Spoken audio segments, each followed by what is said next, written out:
మన తెలుగు సంస్కృతి ఛానల్కి స్వాగతం.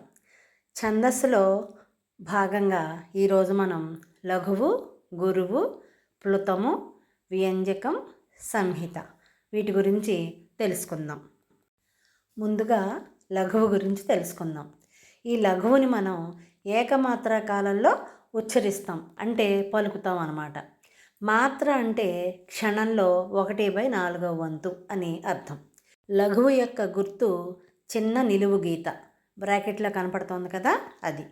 మాత్ర అనగా సుమారు కనురెప్పపాటు కాలం లేదా చిటిక వేసినంత కాలం. అంటే మనం కన్ను మూసి తెరిచేసరికి ఎంతకాలం పడుతుందో అంతకాలాన్ని మాత్ర అని అంటారు, లేదా చిటిక వేసినంత కాలం అని అంటారు.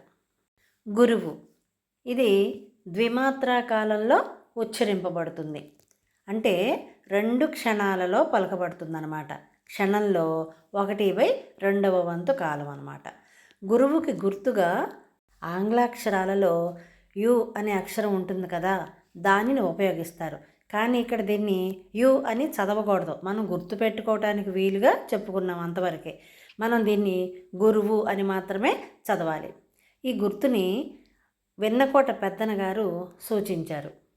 తర్వాత ప్లుతము, ఇది త్రిమాత్రా కాలంలో ఉచ్చరింపబడుతుంది. దీనిని 3 క్షణాలలో మనం పలుకుతామన్నమాట. అంటే క్షణంలో 3/4 వంతు కాలంలో దీన్ని మనం ఉచ్చరిస్తాం.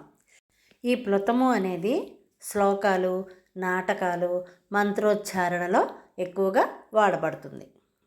ఇక్కడ ఒక చిన్న విషయం, మనం లఘువుని 1/4 వంతు కాలంలో ఉచ్చరిస్తాం కాబట్టి దాన్ని పావు లఘువు అని, అలాగే గురువుని 1/2 వంతు కాలంలో ఉచ్చరిస్తాం కాబట్టి అరగురువు అని, ప్లుతాన్ని 3/4 వంతు కాలంలో ఉచ్చరిస్తాం కాబట్టి దీన్ని ముప్పావు ప్లుతము అని గుర్తుపెట్టుకుంటే అస్సలు మనం మర్చిపోకుండా గుర్తుంటుందన్నమాట.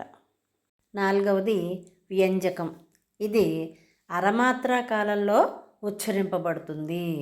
ఉదాహరణకి క్, గ, చ, జ, ట, ల్, వ, ర్ అంటే నకార పళ్ళుతో కూడినటువంటి హల్లుల్నే వ్యంజకములు అని అంటామన్నమాట.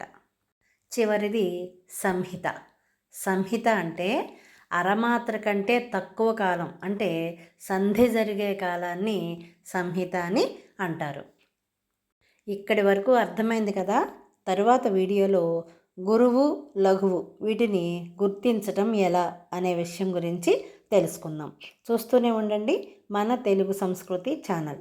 జై హింద్, జై భారత్.